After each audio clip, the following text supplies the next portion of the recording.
আমি কওমিয়া লোকদেরকে বলবো, একটু মজা মজা লাগে জামাতের সাথে ঐক্য করতে। যদি জামাত ক্ষমতায় যায়, প্রথম কওমিয়া মাদ্রাসা বন্ধ করে, তাদের ফার্স্ট টার্গেট কওমিয়া মাদ্রাসা বন্ধ করবে, তারপর জামাত সামনে কদম বাড়াবে। প্রত্যেক মাসের একটা সম্মানী ভাতা, সেটা আল্লাহর মেহেরবানি এই আসনের একটা কওমি মাদ্রাসার জন্য পুরো 5 বছরের জন্য আমি ওয়াকফ করে দিয়েছি। আমি কথা দিয়েছিলাম নির্বাচিত হলে সরকারি সুযোগ সুবিধা নিব না, যতটুকু না নিয়ে পারি চেষ্টা করব। আলহামদুলিল্লাহ সরকারের সকল সুযোগ সুবিধা আমি নিচ্ছি না, কারণ এর আগে তো আল্লাহ আমারে বাঁচায় রাখছেন। তো এখন এমন কি হলো যে সরকারের সুবিধা না নিলে বাঁচতে পারবো না?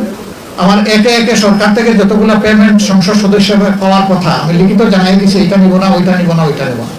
শুধু একটা নিতে বাধ্য, সেটা হচ্ছে আমার রিমুনারেশন, প্রত্যেক মাসের একটা সম্মানী ভাতা, সেটা আল্লাহর মেহেরবানি এই আসনের একটা কওমি মাদ্রাসার জন্য পুরো 5 বছরের জন্য আমি ওয়াকফ করে দিয়েছি। বিষয়টি অবহিত করেছি এবং আজকেই অর্থাৎ আজকে 4 জুন তাদের হাতে আমার সংসদ সদস্য হিসাবে যে মাসিক 1 মাসের সম্মানী, এটি তাদের হাতে তুলে দেওয়া হবে এবং একই সাথে তাদের বসত ঘরটি এর মাধ্যমে কিভাবে নির্মাণ করে দেওয়া যায় আর একটু ভালো করে, এবং নিয়মিত তাদের খাবার দাবারের যে ব্যবস্থাপনা এটি আপাতত চালিয়ে নেওয়া, সে ব্যাপারে আমরা উদ্যোগ গ্রহণ করেছি। ওটা প্রতি মাসে তাদের অ্যাকাউন্টে জমা হয়ে যাবে, আমি সেই ব্যবস্থাও করে দিয়েছি। এটার জন্য তাদের কোনো দৌড়াদৌড়ি লাগবে না, আমার কোনো পেরেশানি লাগবে না, এটা অটো ট্রান্সফার হয়ে যাবে।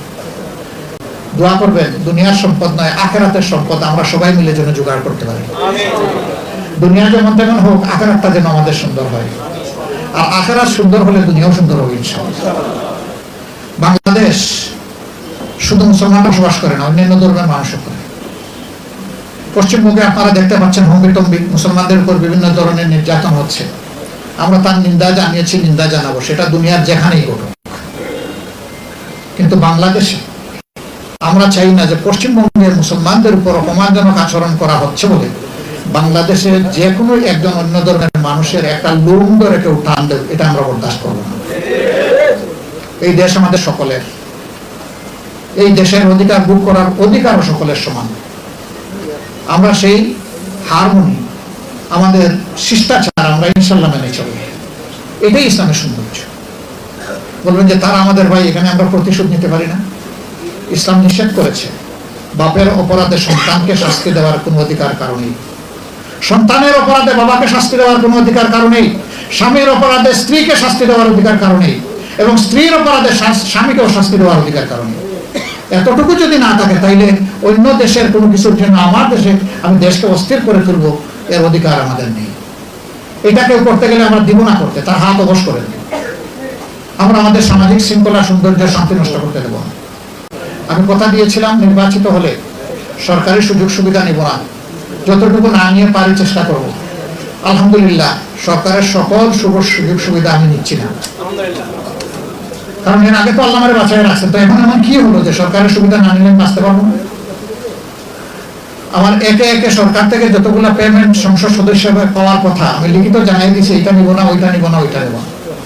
আমি কওমিয়া লোকদেরকে বলবো, একটু মজা মজা লাগে জামাতের সাথে ঐক্য করতে।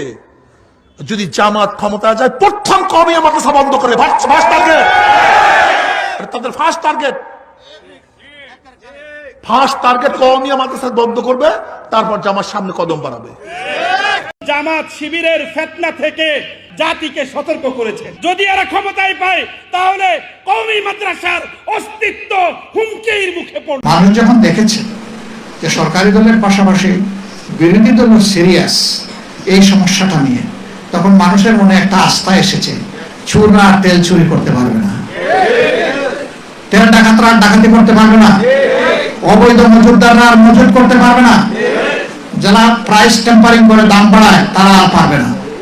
মানুষের মধ্যে আস্থা যখন ফিরে এসেছে, অটোমেটিক্যালি এই সমস্যার সমাধান হয়ে গেছে। এই ঘটনাটা কি বার্তা দিচ্ছে দেশবাসীকে? এই ঘটনা বার্তা দিচ্ছে মাথা ঠিক হয়ে গেলে লেজ ঠিক হয়ে যাবে। এই মাথা হচ্ছে জাতীয় সংসদ, জাতীয় সংসদের 300 সদস্য। আমরা লেগে আছি, আপনারা দোয়া করবেন। গ্যাসের চাপ, এইটাতে বড় কিছু করা যাবে কিনা আল্লাহ ভালো জানেন। কোনো অসম্ভব ফাও কথা বলা আমার দায়িত্ব না, আমি বলবো না। এ সংকট সারা বাংলাদেশ, গ্যাসের পরিমাণ ধীরে ধীরে কমে আসছে, নতুন গ্যাস ফিল্ডের সন্ধান করা হচ্ছে না এবং গ্যাস উত্তোলনের কোনো উদ্যোগ নেওয়া হচ্ছে না। ওইটুকু না নেওয়া পর্যন্ত অব্যাহত বাড়তি এই চাহিদা পূরণ করা বর্তমান গ্যাসের সরবরাহ দিয়ে প্রায় অসম্ভব। এখানে আমাদের কষ্ট হবে, আপত্তি নাই, হোক, কিন্তু সেটাও যেন ইনসাফ ভিত্তিক। এলপি গ্যাসের দাম 600-700 টাকা বাড়াই দিয়া 50 টাকা কমানো, এটা জাতির সাথে তামসা বলে আমরা মনে করি। আবার ইদানিং দেখেছেন 1 মাসও হয় নাই তেলের মূল্য বৃদ্ধি করা হলো 8 থেকে 12%। ঠিক 1 মাসের কম সময়ের ভিতরে আবার 3টা আইটেমে প্রায় 5 টাকা করে লিটার প্রতি আবার বাড়িয়ে দেওয়া হয়েছে এবং আজকে আবার বিদ্যুতের দাম প্রায় 17% বাড়ানো হয়েছে। তো এই মরা মানুষগুলো এত বোঝা বহন করবে কিভাবে? জনগণের আয় তো বৃদ্ধি হচ্ছে না, বরঞ্চ বেকারত্বের মিছিল দীর্ঘতর হচ্ছে। সেই জায়গায় যদি অব্যাহতভাবে জনগণের উপর এই ধরনের কর এবং দ্রব্যের মূল্য চেপে বসে, আমাদের দেশের জনগণ বাঁচবে কিভাবে? আশ্চর্য, আমাদের দেশে সংসদীয় পদ্ধতির সরকার প্রতিষ্ঠিত আছে। সংসদ বসবে 7 তারিখ, বাজেট অধিবেশন, তার আগেই সব বাড়াই নেওয়া হলো। এটা কি? সংসদে আলোচনা করেন, আমরা আলোচনায় অংশ নেই, তারপরে যেটা যৌক্তিক জনগণ দেখবে সেটাই হবে। জনগণ বুঝতে পারবে সংকট কোথায়, বাস্তবতা কি। এটা না করে এই চালাকি করে মাত্র 4 দিন আগে এই মূল্যগুলো বৃদ্ধি করা হচ্ছে কেন? এই অবস্থায় কি আমরা চুপ থাকবো? খতনে খাজা পার করবো না? এই অবস্থায় আমাদেরকে প্রতিবাদ করতে হবে। আমরা লড়ে যাব, মানুষের অধিকারের পক্ষে লড়ে যাব। আমরা দমবো না, আমরা থামবো না। আপনারা দেখেছেন আমাদের দেশের অর্থনীতি বিধ্বস্ত, ব্যবসায়ীরা ব্যাংক থেকে লোন পাচ্ছেন না, ডিপোজিটাররা তাদের টাকা ফেরত পাচ্ছেন না, শেয়ার হোল্ডাররা তাদের শেয়ারের হিসাব মেলাতে পারছেন না। এই অবস্থায় আবার 6টি ব্যাংকের গ্রাহকদের কি অবস্থা? ইসলামী ব্যাংকে আবার দখল করার পায় তারা। এমন এক ব্যক্তিকে ইসলামী ব্যাংকের এখন বোর্ডের চেয়ারম্যান বানিয়ে দেওয়া হয়েছে, যিনি পালিয়ে গিয়েছিলেন, যিনি পরিত্যক্ত, যিনি ফ্যাসিস্টদের দূষণ, তাকে এনে এখন ইসলামী ব্যাংকের ঘাড়ের উপর বসিয়ে দেওয়া হয়েছে। এবং এখন যারা ইসলামী ব্যাংকের সেবা গ্রহীতা, ডিপোজিটার, শেয়ার হোল্ডার, তারা সকলে মিলে এখন রাস্তায় নেমেছে। এখন বলে যে এগুলো সব জামাত ইসলামের মানুষ। আগে যেভাবে বলতো যে ওই তেলের ইয়েতে সবাই জামাত ইসলাম পাঠিয়ে দিচ্ছেন, এটাতেও সেইভাবে বলে। আমি বলছি, আমি স্বীকার করে নিচ্ছি এরা জামাত ইসলামের মানুষ এবং এরা এই দেশের নাগরিক। এরা জামাত না, এরা আওয়ামী লীগ না, এরা বিএনপি না, এরা কোনো দল করে না, এটা দেখার বিষয় নয়। তারা এই ব্যাংকের মালিক। এই ব্যাংকের ক্ষতি হবে আর তারা চুপ করে বসে থাকবে, এটা আশা করবেন না। সেখানে তাদের উপর লেলিয়ে দেওয়া হয়েছে পুলিশ বাহিনীকে, গুলি, টিয়ার শেল, জলকামান।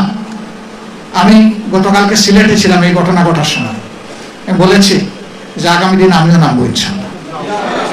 একটা শেয়ার থাকলেও আমি এই ব্যাংকের মালিক, 10 টাকার ডিপোজিট থাকলেও আমি এই ব্যাংকের মালিক। আমার এই সত্তা নিয়ে কাউকে টানাটানি করার সুযোগ দেবো না। আমি সামনে গিয়ে বুক খুলে দাঁড়ায় বলবো, যত গুলি আমার বুকে মারো, যত টিয়ার শেল আমার মাথায় মারো, কিন্তু জনগণের উপর, শেয়ার হোল্ডারদের উপর, ডিপোজিটারদের উপর, এই ব্যাংকের মালিকদের উপর সাবধানে একটা গুলিও ছুটতে পারবো না। এ কোন দেশ? জনগণের আমানতের হেফাজতের কোনো খবর নাই, বরঞ্চ আমানত নিয়ে টানাটানি। আপনারা সবাই জানেন এটি একটা চমৎকার ব্যাংক। সৌভাগ্যক্রমে আল্লাহ তাআলা এই ব্যাংকের বোর্ডে আমাকে 6টি বছর সেবা দেওয়ার সুযোগ দিয়েছিলেন। সেই সময়টাই ব্যাংক বাংলাদেশের বৈদেশিক মুদ্রা 32 বার একাই তারা আহরণ করত। টোটাল ডিপোজিট ছিল সমস্ত ব্যাংকগুলোর হিসাবে 28%। এই ব্যাংকের কোনো তারল্য সংকট ছিল না, লিকুইডিটি ক্রাইসিস ছিল না, বরঞ্চ অন্যান্য ইসলামিক ব্যাংকগুলোকে মাঝে মধ্যে তারা বিনা লাভে সেখানে তাদেরকে সহযোগিতা করত শত শত কোটি টাকা দিয়ে। সেই ব্যাংকটাকে শেখ হাসিনা লেলিয়ে দিলেন এসালামকে, একা নিজেই এখান থেকে 84,000 কোটি টাকা চুরি করে নিয়ে গেল। আরো সাঙ্গপাঙ্গ নিয়ে 1,26,000 কোটি টাকা এখান থেকে চুরি করে নিয়ে গেল। 5 আগস্টের পরিবর্তনের পর ব্যাংকটা আবার কিছুটা স্বাভাবিক দ্বারা ফিরে আসতে শুরু করলো, মানুষের রাস্তা আবার ফিরে আসতে শুরু করলো। এখন আবার একই ফ্যাসিস্ট কায়দায় সেই ব্যাংকের উপর হামলে পড়া হচ্ছে।